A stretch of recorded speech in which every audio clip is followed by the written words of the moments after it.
Hello and welcome to TechPLUS, our weekly roundup of the week's biggest tech stories with myself, Eon, and freshly back from Dubai. Almost didn't come back. It's Kaine. Almost got washed away. Jeez, Kaine. Now listen, this was so interesting, and I've been wanting to talk to you for so long about this. 2 weeks ago or so, Dubai had a year and a half's rain in 24 hours. Yes. And it seriously disrupted the airport and all that kind of stuff. You were kind of stuck there, hey? Or what happened? Where were you at that stage? I arrived in Dubai on I think it was the 15th of April, or earlier. It was the 12th of April was the day I arrived, I believe. And I think the flood started on the 13th or the 14th. And I really wasn't expecting, nobody tells you when you go to the desert, you're going to be met with rain and flooding and, exactly, yeah. and water. So I arrived in Dubai, and the really interesting thing that I thought to myself, and this is like a bittersweet, funny kind of story, is I was driving from the airport to my accommodation in Dubai, and I thought to myself, you're on this like 6-lane highway. It's like a highway. There's 6 lanes, just going one direction, and then like another 6 lanes going another direction. In some of the biggest roads, and other ones they're relatively small. But I always thought, you know what it looks like on the right hand side and the left hand side. It looks like you're about to arrive at Buffalo Bay. It seems like there's like sand and like a bit of fynbos on the right and the sand and a bit of fynbos on the left. It literally feels like you're driving past a beach. Wow. It doesn't really feel like a desert. You would think a desert has a different kind of feel, but it literally felt like that. And I thought to myself, it's very strange that there's no sand on the road. Yeah. Also, there's no sand in the malls. There's no sand in the cars. But how do they do that, man? Well, I think the highway keeps the sand off. It's like self-cleaning because the cars are going up and down the highway. But after the floods, there was only sand. There was sand on the roads, sand in the buildings. So were you actually in a situation where you were like knee deep in the water or not? Yes. So it was actually a very funny story because we were, it was business as usual. We arrived, we had some things we needed to do, and some of the locals said to us, watch out for tomorrow. And it's like, well, what do you mean watch out for tomorrow? They said there's going to be flooding. Whoa. And it's like, how do you know there's going to be flooding? And they said, no, they're going to do cloud seeding this afternoon. So they're seeding the clouds to make it rain. And I was already like, wait, that's a thing? Like and I had like many more questions. I thought that was a conspiracy theory. Yeah, I had many questions after the fact. And we had seen some jets in the sky, so we had asked a couple of questions, how do you start cloud seed? Well, they fly and they put like iron filings and a whole chemistry related batch of stuff into the clouds, into ready formed clouds, which makes potential precipitation increase by 30%. Wow. That's the definition of cloud seeding. And people have used it before. America used it in a war, I think, to stave off people, coming in. And like it's been used for like many, many years. So anyway, I was already just trying to understand this thing that cloud seeding is actually something that happens. And I must say there was some suspicious activity that evening. It was just kind of, it felt odd. The weather was odd. First thing I asked them was, why are you cloud seeding? Yeah, why? And they said, to fill the aquifers. Because it's easier to cloud seed and make it rain and fill the aquifers than it is to bring salty water in and desalinate it. It's a cheaper process to cloud seed and fill the aquifers than it is to bring in large volumes of water that is salty and try and desalinate it. So, that was enough for me. I was like, okay, wow, I'm like really in a futuristic place here. I wasn't expecting that. And that evening, you could see that the clouds it was just like this strange, I can't really say, I can't say that I've seen a lot of clouds in Dubai because it's hot as hell, but the clouds seemed like they were a little bit, like it was like a smog to it. It felt like it was like a brownish kind of cloud, and the weirdest thing was there was like a powder that was forming on the cars that evening. Oh my word. It was like it felt akin to like if salt water were to coat something and dry and remain, and like salt remained, and it was like this white powder that was, and I didn't feel like it was something that was being sprayed into the air and landing on the cars. It felt like it was something that was actually forming in the air and falling upon the clouds. Falling upon the cars. And that was like the first sign that I was like, okay, this is a bit odd. There was, obviously it's not humid in Dubai, it's just hot. It's aridy hot. And that's like horrible. Blanket I can't hot. stand it. I really became quite enjoying, I started to enjoy it a lot. It that was really humidity nice. is the death of me. I can't. So I think some foresightings and during the day it's about, and at least when I was there, it was about 35 during the day. No. And when I arrived at about 1 a.m. in the morning, it was 32. No. So it doesn't go from 32 no to way. 42. It goes from 35 to 40, or from 30 to 35. That's the night-day difference.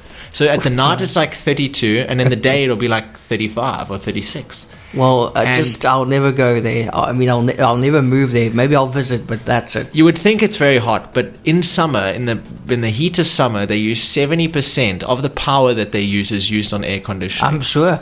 But they air condition entire malls. They air condition entire buildings. It's essential for survival. It is. But the locals manage the heat pretty fine. You know, Yeah, you'll I see think them you walking. you get used to it. We see them walking through the streets fully geared in a suit, and they're like totally Oh, fine. no, I would Anyway, melt. back to the storm. So I'd obviously been quite excited to experience cloud seeded rain, and this was my assumption because I mean locals are telling me they're cloud seeding.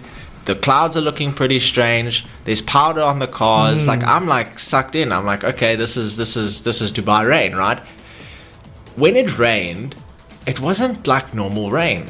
It was so weird. It was as if you know when you stand underneath, you walk into a house and it's raining, or you walk out of a house, or you walk under a gutter or something, and those big drops hit you on your back. Yes. That's the rain. It's like wow. wide apart and it's heavy. It's not like it's not densely packed together. It's heavy droplets sparsed apart. And it rained on and off, like it rained for an hour, stopped raining, rained for an hour, stopped raining, rained for an hour, stopped raining. And it did that the whole night. And then the next day, it did that basically the whole day. And by the end of that day, it started clearing up. But there was a lot of water. Apparently, something like 1 year's worth of rainfall in a single day. But the thing you notice is Dubai doesn't have gutters in the street. It doesn't have like... They're not used to all that water. They don't have drainage. Yeah, oh my word. No wonder it's They flooded. don't have drainage. It's like... But listen, did this whole cloud seeding thing go wrong, or why did it rain so much? So I have some theories. The first thing that I've kind of realized was, okay, there's no drainage, that's why it's flooding. And even locals told us the reason that it floods and the water runs through the street is because it doesn't have drainage. And you even see people like sweeping water. This is like the thing. This is how they deal with water in Dubai. They sweep it. I saw that. So as if it's going to make a difference. So on the first day, the first thing you realize Yeah. is everything shuts down. That's the craziest thing. Like there's nothing at all running. There's no shops open. Wow. There's no Uber drivers. There's no delivery drivers. There's restaurants and stuff, but you have to get to them. But everything is shut down. Like you Wow. go through Uber Eats and Careem, which is the Uber Eats of Dubai, Ah. and Deliveroo, and you go through that and there's nothing. There's just nothing you can order. So obviously by midday we're getting pretty hungry. We need to eat. Like we need to live. So we decide to go out on an adventure and go find some food. And there's a place we can eat, a 15-20 minute walk. So we start walking, and about 5 minutes into the walk, we look deep into the distance, and you just check a cloud. This was the first time I saw a proper cloud that was forming this rainfall in Dubai. And it was like so dark gray that it was almost black. And I saw that footage, actually, video of it. It looked very we scary. were looking at it way away, and we thought, oh, we're fine. Because, as I said, it rains for a bit, and then it doesn't rain. So we were in that patch of it wasn't raining. And there was this cloud way in the distance. So we like trying to make foot to the food place. About 75% of the way there, that cloud had reached us. Yo. And when I tell you, I wasn't expecting this. The first sign was the wind had picked up so much that I was being blown off of the road. So I thought, sure. Were you standing or on We a were bike? running Oh. for our life. We were running. Was there any lightning? Well, this is it. So yes, there was definitely lightning. There was definitely thunder. It Very was like close. a Joburg thunderstorm. Wow. So it had come from that black cloud, just absolutely Oh my traveling at a word. massive speed towards us. Anyway, we decide the only thing we can do is go into the nearest hotel. We didn't know what hotel it was. We didn't know if we were allowed in there. But what we did know was it was starting to rain hard and it was blowing heavy wind. Sure. So we make way into the hotel, and eventually the rain was going sideways. Wow. That's how heavy the wind was. How hectic the wind was. It was like a hurricane. I was like, what is going on? Like, where did I sign up for this? What a time to pick to go to Dubai, eh? Yeah, in my short sleeve, because I didn't bring warm clothes. And there was literally like a hurricane. There was literally like umbrellas flying past, and 5 guys were sitting at the entrance of the hotel with brooms just sweeping the water away. That's how they dealt with the water. So anyway, all this happens. And that night it's clear skies, and for the next 2-3 days it's absolute clear skies. There's not a single drop of rain. So really it's not a natural occurrence. There's definitely some interference there, human interference. It was in and out in under 12 hours. I mean, under like 18 hours. So you reckon it was human interference? Well, I can't say for sure, because this is where it gets a bit weird, right? So the funniest part about it was on day 2 and day 3 there was basically no more rain, but you would hear on the radio, people were like, be safe, stay indoors, don't go out. It felt like the Nice fires. I was like, guys, it's flipping water. The only water's on the ground. There's no more coming from the sky. And you're like, look, hide your kids and look after yourselves out there. Don't go venture out, stay at home, stay. And you're like, it's just water. And there was guys going down the alleyways on mattresses, mattress boats. Oh, that's cool. Kind of just having a good time with it. And then here comes the announcements, and the world basically says, no, this wasn't cloud seeding. So the narrative around and about is that, no, it wasn't cloud seeding didn't do it, that's not how cloud seeding works. And I mean, locals told me this is going to happen. The locals knew about it. You go onto the weather app. I have a screenshot of it. That night, before it started raining, I go onto Weather 24, whatever. It's 100% precipitation for 12 hours. When have you I've never seen that before. Yeah. Where it's 100% every hour on the hour precipitation. And not for so long, yeah. And I was so it's definitely not a natural occurrence. Whether it's cloud seeding, we can't say, but that's what the locals believe, at least. Well, the locals said it was happening. They turned around and said it wasn't happening. There have been videos that I've seen floating around on TikTok disproving that cloud seeding could have been it, because they say whatever you cloud seed, the rain begins within 30 minutes. That has some validity to it, I think. I definitely wouldn't argue that. And also, you don't just spray cloud seeding formula into a blue sky and it rains. There has to be clouds there. There has to be something there already. And you're just improving the amount of precipitation by 30%. So whether it was like a cloud seeding effort that caused precipitation that they didn't expect, I think that could be a reason.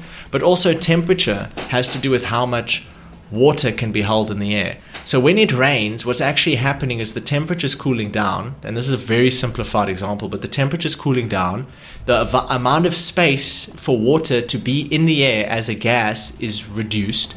So there's too much water in the air to allow for that much water to be able to be in the air. So clouds form and it rains. That's precipitation. Yeah. So what I suspect is maybe they did cloud seed. Maybe they cloud seeded a cloud they didn't need to cloud seed, and it did increase precipitation by 30%. But because of the storm, I think it tanked the temperature down from 30 to 25. Right? If it goes from 35 to 25, you reduce the amount of space in the air for water, and it leads to more rain, leads to more downfall. So that's theory number one. It was like an overcalculation thing. Theory number two is it's just weird coincidence. People thought they were cloud seeding, but they weren't, and it doesn't really explain why there was powder everywhere. Like that's still something. That powder thing is a bit strange. That I couldn't really get, and also the way that the clouds looked was a bit strange. But I went to the Dubai Museum of the Future, and the first thing you notice is that the landscape is far more Mediterranean than desert. When they're talking about Dubai in the future, they have canals, they have a much more water or much more higher aqua level of environment.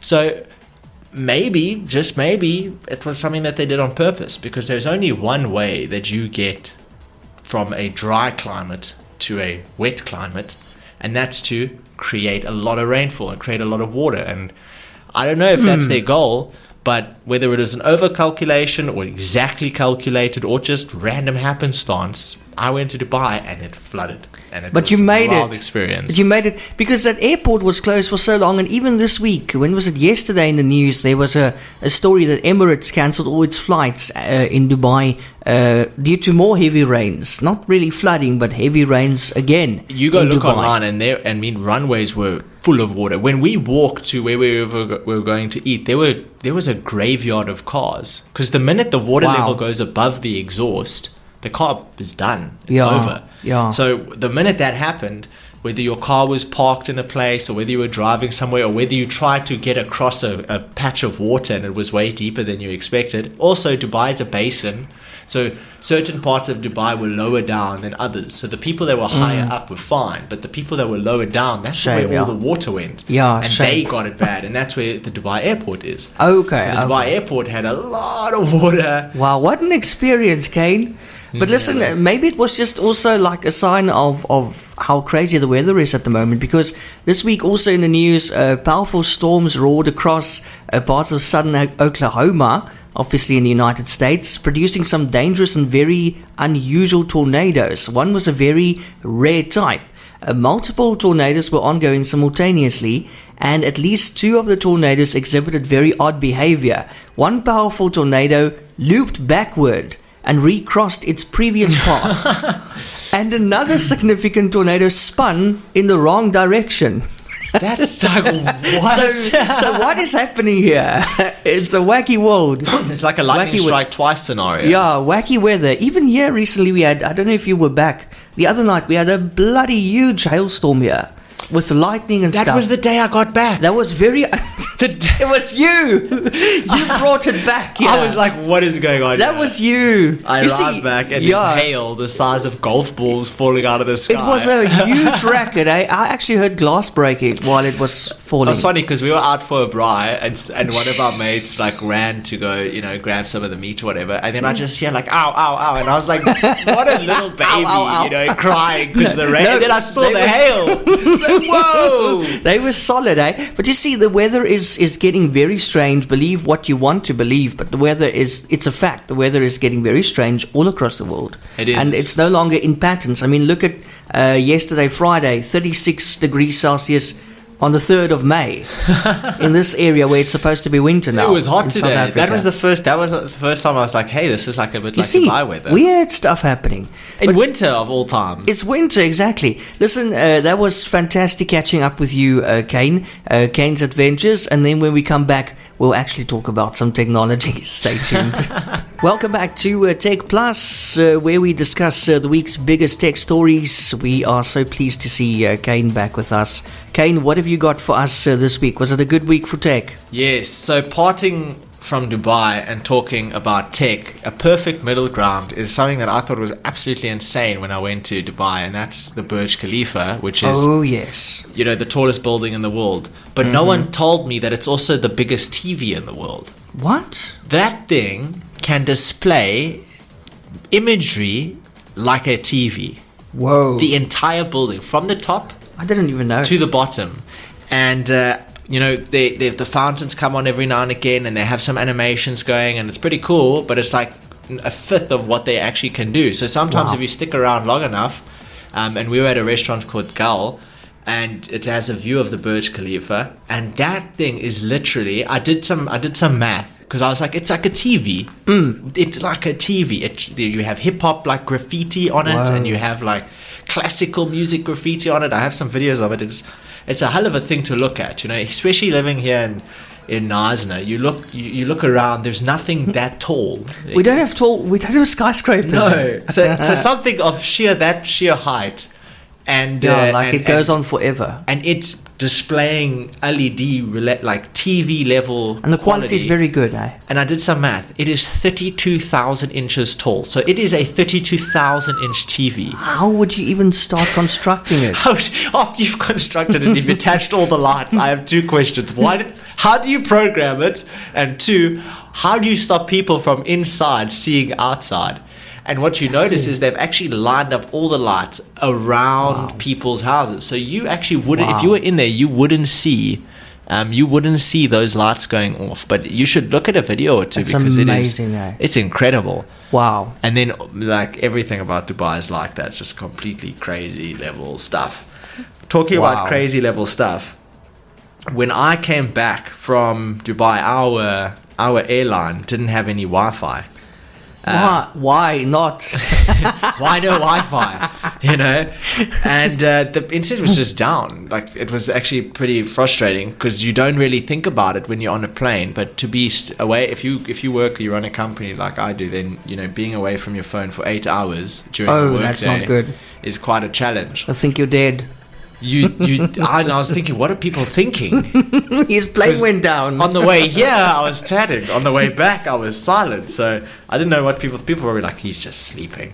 But apparently, South Africa, big South African airline is considering new in-flight Wi-Fi services, which is including Starlink. And I think this is probably one of the most impressive technologies that we have. The fact that you can get in an airplane and you can fly hundreds of miles, if not thousands of miles, and especially if you're traveling internationally over the ocean, and you can stay connected to the internet to chat with your friends on WhatsApp. I wonder what people 60 years ago would think of the idea that you can speak to people while in an airplane crossing the ocean. Because it was just not possible back then, It was just not possible. Like, people wouldn't talk to you for, depending on how long your flight is, 8 hours, 10 hours. And of all the places that are like adopting this new technology for domestic flights, because you would fly domestically in South Africa, you're not going to have Wi-Fi on your plane. At least not that I've quickly found. But FlySafair is reviewing newer internet technologies for airplanes, including Starlink, to potentially provide onboard Wi-Fi in its domestic flights. So FlySafair told My Broadband that it was because the conventional connectivity technology for these services were not attractive to implement, as they required equipment that was too expensive and the service quality was spotty. So there is definitely some intermittency. But shout out to Starlink, who've created a mesh around the earth that can basically carry a network connection, whether you're in a plane or you're on the ground, and keep you connected. I just can't wait to see if we're ever going to be able to do things like do low latency networking on a plane. Be able to play games with your friends while you're on a plane, for example. And South African airline considering Starlink services is a bit of a catch-22 here, because Starlink is so heavily banned right now in South Africa that apparently even for Starlink roaming is being shut down in South Africa. Remember, we spoke about people still getting Starlink internet, but they were buying like it from Nigeria or from Namibia or from Malawi or from Ghana, and then they were importing it into South Africa, and the package they were taking was a roaming package. Well, now, despite warnings that their connections would go dark from 30 April, numerous Starlink roaming users in South Africa still have access to the company's roaming service. So apparently Starlink was going to cut the connection for anyone that even bypassed it and had roaming services. And that's quite big, because there were local businesses in South Africa that provided those services to local people. It's not like Eon and Kaine went and called Nigeria Starlink and said, hey, send me. So I went to a South African business, and the South African business said, we can get you connected, and I pay them every single month and I get Starlink internet. So Starlink's going to be cutting those connections apparently from 30 April, but a lot of customers have still reported that they still have that connection. And I really disagree with this one. I really disagree with the fact that we're trying to shut down a service that can connect anyone anywhere. Because even, I don't remember if you remember, but the South African government actually made a promise that that they would provide up to 10 gigabytes for free per month to local South Africans. And I've yet to see that, to be honest with you. I've yet to see that come into fruition. And something like Starlink would enable not just people to be connected to the internet, but it would also enable people to connect themselves to the internet in really remote places, and then offer that service to other people as a service. Basically offering a service as a service. And that's exactly what not necessarily South Africa needs, but what Africa needs to connect to the internet and be able to access the services of the internet. Like AI, for example. AI can change some people's lives. People who don't have money to access legal counsel, for example, can access AI-related services so that they could at least get some insight into what is and what isn't legal or close to a bit of insight as to what is or what isn't legal. You have services that people could use, like businesses could use AI to create media and marketing material that they would use to attract customers to their already existing business. So I'd love to see some more focus going to, connecting than unconnected, and working with businesses that make that possible. To not allow Starlink in South Africa, but at the same time not provide a similar or better alternative, it's kind of stupid, because you got people who aren't connected to the internet who need to get connected to the internet. Plus, an internet connection in a remote region is almost essential. Yeah. I mean, for a country that has, something as bad as all the farmer stuff that was happening, having secure network connection in remote regions probably would be quite a wise move.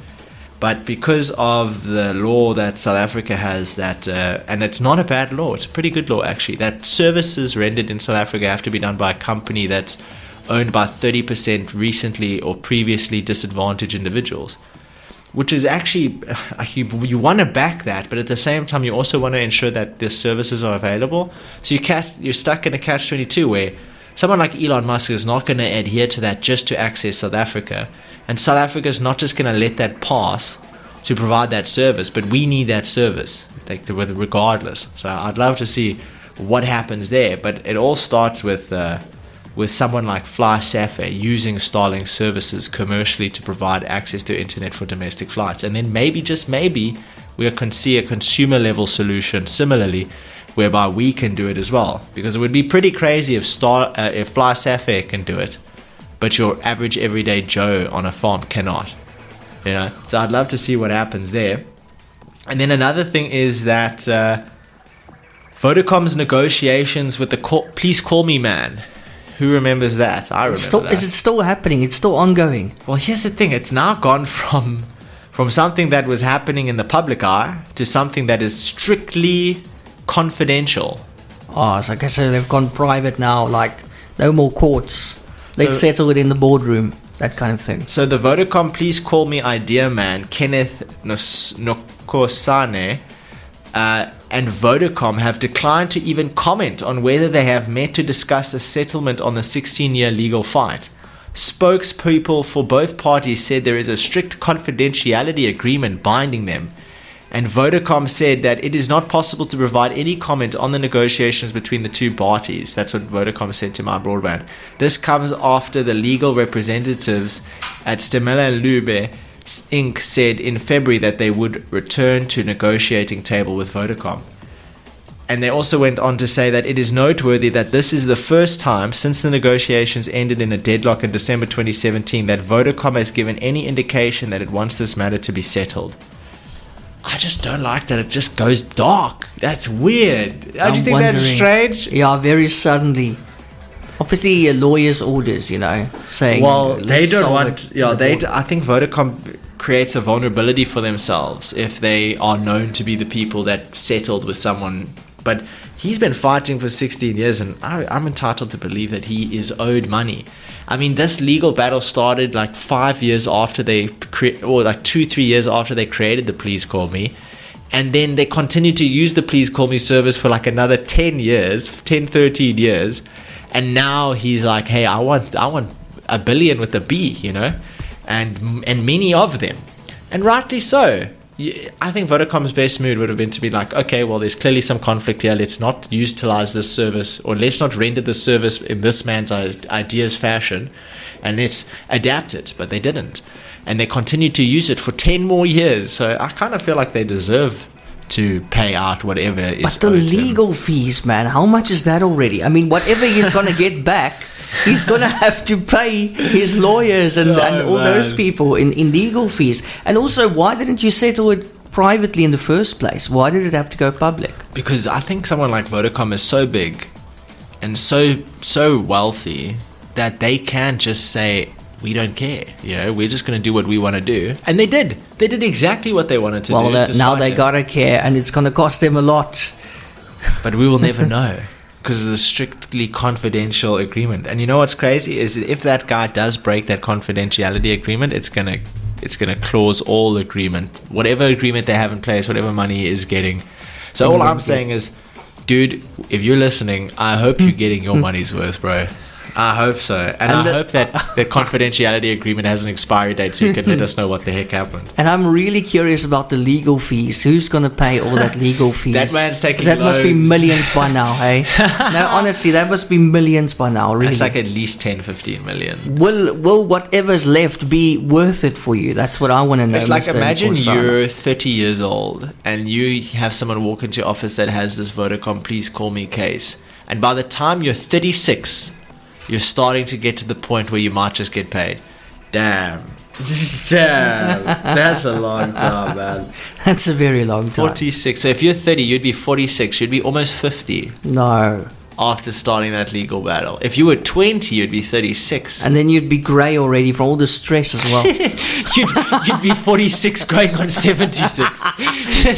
You'd be white from all the stress. Before we go to the music break, did you know that there are currently 100,000 smart IDs sitting at Home Affairs offices in South Africa waiting for collection?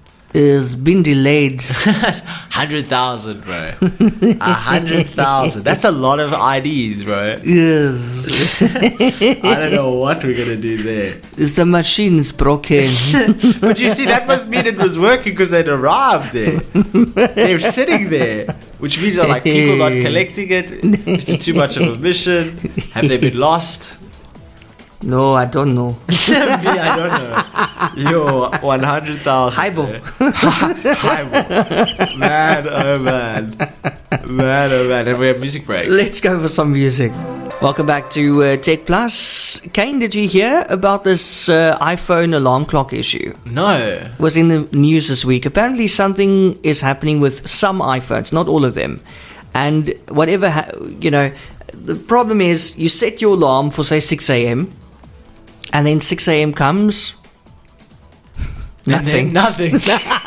Done. It actually goes off, but you can't hear anything. There's no sound. Even though you set the sound and your sound is on and all that stuff is right, there's no sound. So, like I think the display lights up, but there you are, sleeping. Eyes closed, can't see the display. And a lot of people were late for work because of this, Imagine saying that as your excuse. And my Apple stopped working. But I mean, how reliant are we on? Because usually, like in the older days, or even in the 90s, early 2000s, you would have like an alarm clock next to your bed or some form of clock, and that would go off in the morning, and you would wake up. Now it's almost 100% phones. Our phones wake us up in the morning.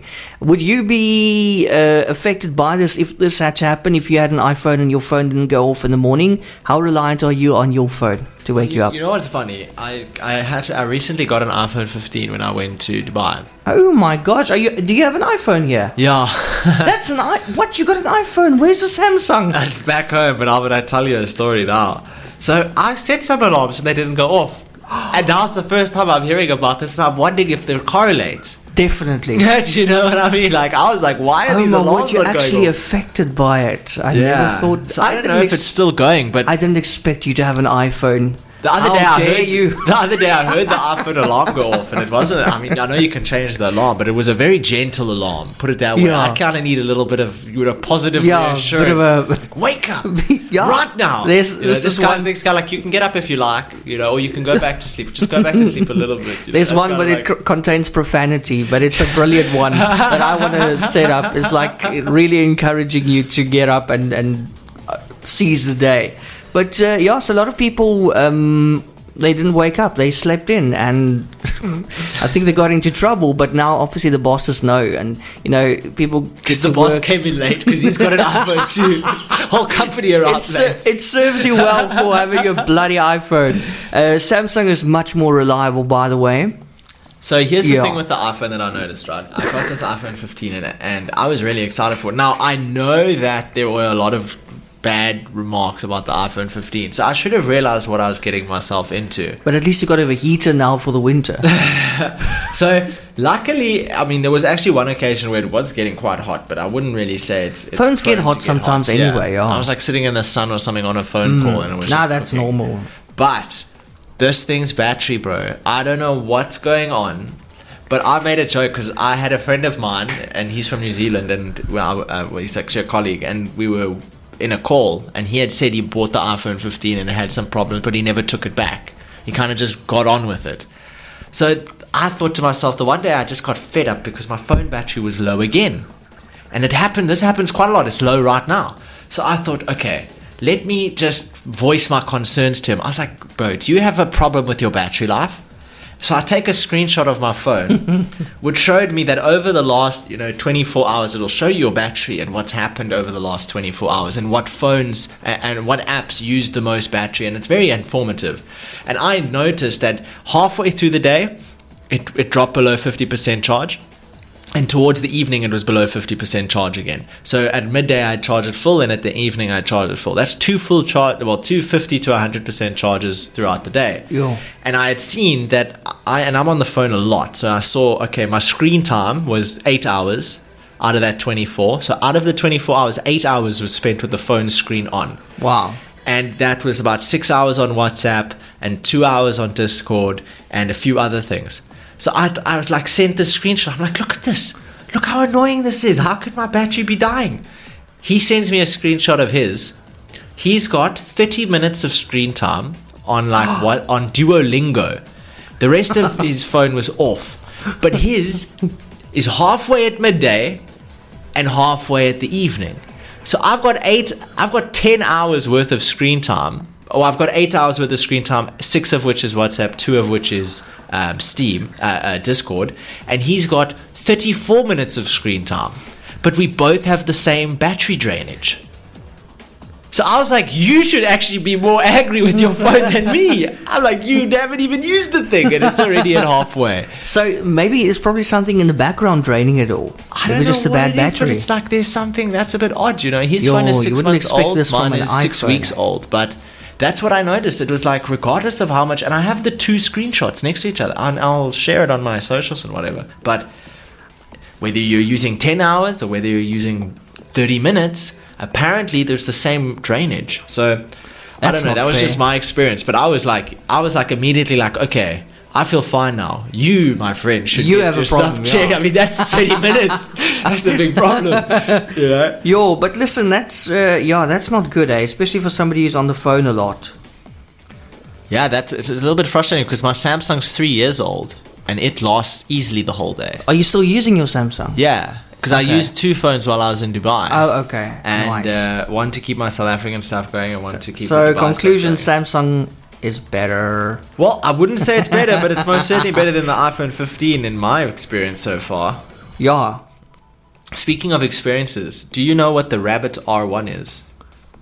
No. So the Rabbit R1 is a cool little new device. Now, you know what the Meta Ray-Bans are because we've spoken about it before. Yes, so that's Meta's Ray-Ban partnership pair of sunglasses that have cameras and mics in it, as well as music that you can play out of it, voice commands, and some AI features. The Rabbit R1 is also an AI device, but it's exclusively an AI device, and it's not from Meta or it's not from Ray-Ban, but it's a device that you wear on you that has AI that's supposed to do some things for you. So the first thing it does is it's like an artificial personal assistant device developed by a tech startup called Rabbit Inc. and designed by another engineering company called Teenage Engineering. The Rabbit R1 can answer questions, so you can say, hey, what's the weather? Where do I go? How do I find this? What is this? What does this mean? You can call an Uber or DoorDash, which is essentially like Uber Eats. You can play music on Spotify. You can translate speech. You can generate images on Midjourney, so you can ask it to make you imagery. And it can also identify nearby objects with its camera and record voice memos. So now OpenAI is actually a technology that the Rabbit R1 uses in order to provide these services to an individual. So an OpenAI outage or a ChatGPT outage that broke push-to-talk requests on all Rabbit R1 devices was pointed out on Threads by a user, and it looks like the problem was an OpenAI outage. Thursday evening last week that was addressed about 45 minutes after it happened. The only remaining issue that a lot of people have been saying is that it's crazy that you would pay up to $200 for a device that can literally stop working if other AI companies don't keep things running 24/7. Sure. So that's a pretty interesting situation to be stuck in, where you're buying a piece of tech that uses another piece of tech, and then if that other piece of tech doesn't work, your piece of tech doesn't work. Completely doesn't work. So that's a little bit of an interesting kind of dilemma. And you can't have the AI be inside the device because there's not enough processing power for that, which means your Rabbit R1 also has to be connected to the internet. So if you disconnect from the internet or OpenAI goes down, you can't use your device, which isn't really a future-proof solution. And I'd love to see how companies deal with that. And finally, talking about Apple, Krispy Kreme has been announced on their finest hour on the App Store is currently the most popular free iPhone app in the US. That puts it above Google and TikTok. So people use TikTok less than the Krispy Kreme app. Wow. And the company's apparently Krispy Kreme is the number 25 on Google Play and number 1 on iOS. Would you have ever thought Krispy Kreme? Not Krispy Kreme. Above Facebook? Above No, man. Above flippin' No. TikTok? Are you sure? Krispy Kreme. In the US, it kind of makes sense. US. They do have a sweet treat problem. Oh, yeah, definitely. And an app dedicated to just donuts has surpassed TikTok. Sure. In app popularity. I love donuts, by the way. I love it too. But listen, did you know that Google paid Apple $20 billion back in 2022 for Google to be the default search engine in the Safari browser? I heard about that. Didn't we cover that at one stage, probably 2 years ago or so? That's but anyway, crazy. the deal now between the two tech giants is at the heart of a landmark case in which antitrust enforcers allege Google has illegally monopolized the market for online search and related advertising. And then if you're wondering about those internet cables under the sea, they've all been fixed except for one. The main one cable still needs to be fixed, and the ETA on that is the 11th of May. Gee, that actually happened a long time ago. It took them a long time to fix this issue. One cable left, and about a week or so that cable should be fine. But I mean, the internet has stabilized a lot in recent times, I must say. I made the mistake of researching some of the dangers for deep sea diving company repairs and stuff like that, and you do not want to venture down that path. No. Yeah, there's some terrifying figures and stats about what can go wrong. Very, very hectic. No, especially not in a little submarine with a PlayStation controller and all that kind of stuff. So do you know about a company by the name of Mint Mobile? Company, it's not here in South Africa. A company called Mint Mobile. Is it American? Any Ryan Reynolds fan would know about Mint Mobile because Ryan Reynolds actually originally owned Mint Mobile, which was he was a partial owner, so he owned a piece of Mint Mobile. Well, apparently T-Mobile, which is another American company, now owns Mint Mobile.